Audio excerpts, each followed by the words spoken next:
Hey, what is up guys? Welcome back to the channel and welcome back once again to Gran Turismo 7. In today's video, as the video title says, we're going to be talking about paid DLC and, well, if it would benefit Gran Turismo 7. Now this is something that I've been seeing creeping up more and more within my comment section, especially over the last few months, and I can kind of figure out why. Realistically, since the February update, Gran Turismo 7, at least content wise, has had really nothing of note, bar maybe update 1.34 with the tunable engine swaps and such. The last time we got a track was back when we had the PSVR 2 update and we got Grand Valley Highway, obviously the recreation of Grand Valley from the original Gran Turismo games. Which means it's coming up to around about 5 months since we actually had something worthy of release in terms of actual content. Although they kind of did unlock the tuning shop and stuff, again, it's not really content, it's just more unlocking features that realistically should have been unlocked from day one. And, well, Grand Valley Highway really wasn't that popular upon its release, and I don't really hear anyone really talk about it up at this point anyway. So it does seem like that track kind of died off rather quite quickly, which means if we look at actual content in terms of tracks and big updates, we're looking all the way back to November of 2022. Obviously during that update we got the whole used sale car thing and we got all of the kind of World Series things kind of mixed in. We were answering questions, we had Road Atlanta come to the game, which was quite a big deal considering it's an official track and it's one that you don't really see in too many places. It did seem like that was the last proper update to bring a lot of people back to the game. Obviously if we talk about the February one of this year, that was mainly for people that, you know, kind of purchased PSVR 2, and again it did kind of spruce the game up for a little bit before slowly dwindling away, and then just kind of since then the post-launch content has just been either absolutely terrible or just really not overall that interesting. If we look at 1.35 for an example, it was just absolutely dreadful and up there with the likes of 1.20 as one of the worst content updates I think I've ever seen to this game. And that's not realistically talking about the cars, they were actually fairly decent, but in terms of actual content to the game, it just really wasn't that good. So overall, I'm thinking these comments kind of come from those people that have, you know, stuck around with the game, see it evolve from update to update, and then realize like they're coming back to the updates, you know, maybe once a month or so, getting around about 2-3 hours tops in terms of gameplay, and then kind of waiting again for the next update. And then they're kind of thinking, well, would paid DLC benefit this game?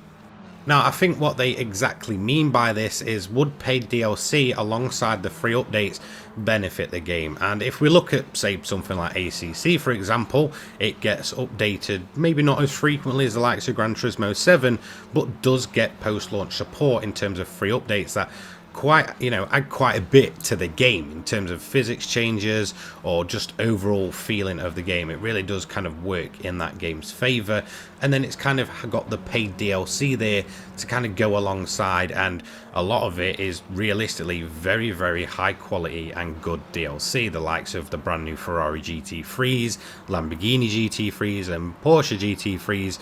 You know, in terms of someone that buys all of the content for ACC, I can guarantee putting out that £10, I'm going to get anywhere from 10 to upwards of 50 hours of, you know, playtime from it. If I look at something like the British GT pack, again, I've probably put 30 plus hours just into that pack. The new tracks, they're very, very detailed. They're very, very, you know, close to the real thing, and they feel absolutely fantastic. And yes, I've had to pay for them, but again, I guarantee I'm going to get hours and hours of, you know, worthy, I guess, playtime out of those tracks.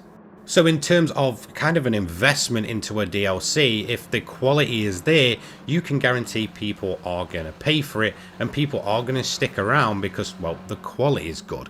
And I think that's realistically where the issue with the free updates have been. Apart from maybe a handful of updates, they've just not been that good and really only provided all of a couple of hours of gameplay time before you kind of just go away to something else and come back again in a month to see if anything's actually there. Or in the case of some people, they've probably just given up and decided to just go elsewhere.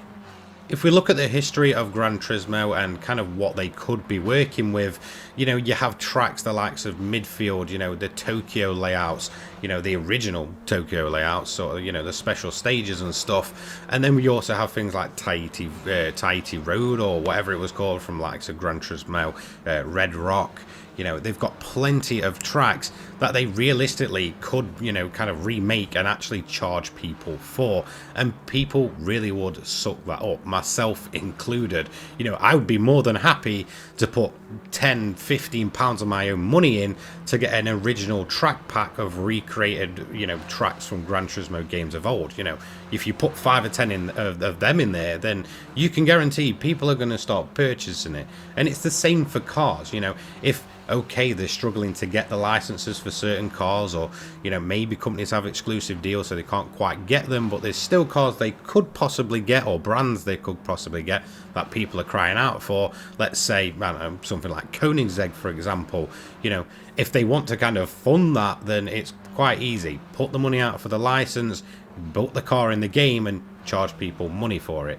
You know, with the amount of crying that people do over the likes of Koenigsegg and such, you can guarantee people are probably going to pay for a good car pack. You know, there's something in terms of, you know, Gran Turismo history that they've done before. Gran Turismo 5 had paid DLC and people paid for it. You know, there was a lot of high quality content in there and it didn't cost the absolute earth. So people really did make use of the paid DLC. I believe Twin Ring was a paid track for something like $4, or, you know, about £2-3 back in the day. We had car packs that, again, kind of range from the likes of like £3 upwards of like £5 to £7.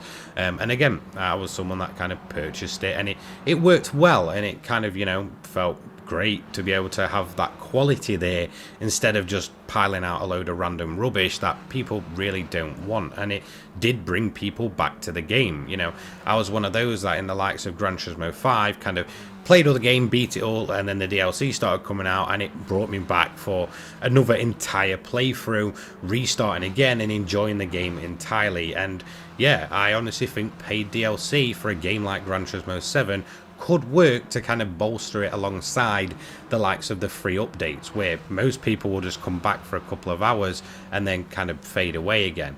I think paid DLC, if the quality is there, would definitely benefit this game and bring players back for a lot longer, mainly because, you know, they put that in, I guess, a bit of an investment into the game. They're going to want to get that time out. So I guess it kind of brings me to a bit of an ending debate of, does the kind of live service free update thing work for Gran Turismo? Yes, it works in terms of actually bringing, you know, I guess a bit of content each month, little snippets to bring people back. But I don't think it works in the sense of the majority of these updates and the majority of the content is only good enough for a few hours at a time, meaning that people will just come back for a single day and then kind of fade away again until the next time. I honestly think the debate of paid DLC for Gran Turismo 7 is a very interesting one, and for me personally, I think it would actually work. Do I think it should replace the likes of the free updates? No, absolutely not. If people don't want to put the money out to get more content from the game, then they should have the option of just sticking with the free updates. But if we want stuff that, you know, or Polyphony want to put stuff in that players are really crying out for, then I don't think anyone's realistically going to be against the idea of paying for a full track pack or a full car pack if the quality of that content is there. And I honestly think if it does fund or put money back into producing better games or getting Gran Turismo great again and putting it back on track, then yeah, I'm all for it. I'd happily invest my money to get a good few hours out of, you know, I guess a good few hours more out of this game, and potentially help Polyphony fund more, bigger and better things to make maybe future releases better, or to help fund the current release. So in conclusion, are free updates bad for GT7 and kind of the life cycle of this game? Of course not. It's free content. However, if it's not handled correctly, or the quality or what people want isn't there, then you can guarantee you end up with a situation like we currently do have within GT7, where players just come back for a few hours and fade away once again. Is paid DLC necessarily a bad thing? No. I mean, GT Sport had it. I believe GT6 had a pack as well.